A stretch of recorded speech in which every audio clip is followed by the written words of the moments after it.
Čia laida klausimėlis. Ir šiandieną mes apklausime žmonių, ką jie žino apie žymųjį graikų tragiką Sofoklį. Ką žinote apie Sofoklį? Nežinau. O kaip manote, kas jis toks yra? Kai? O kada jis gimė? Tai žiūrėjo filmą. Ką žinote apie Sofoklį? Apie ką tokie?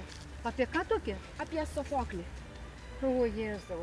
O kaip manote, kas jis toks buvo? Nu, rašytojas buvo, aš taip galvoju. O kokioje šalyje gyveno? Man atrodo, Graikijai. Tu sakėjai, vėl laikas tavo baigėsi automatė. Sofoklis, nu labai girdėta pas buvo šitie rašytoje. Rašytojas, poetas, tragikas. Taip. Pažiūrėjau, kaip seniai mokiausi apie jį. Nežinau, tikriausiai čia antikinis filosofas turėtų būti, ne? Ir kaip manote, kelintais metais jis gimė? Oi, smarkiai prieš Kristų. Nu, maždaug. Kažkur, nežinau, kokiam 500. Ką žinote apie Sofoklio veiklą? Nieko. Labą dieną. Noriu paklausti, ką žinote apie Sofoklį?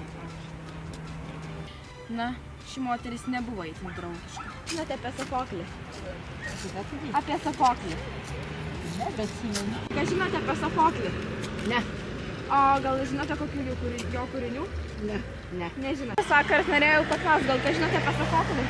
O, nieko nežinau, neturiu laiko dabar. Filosofas. Gal žinote jo kūrinius?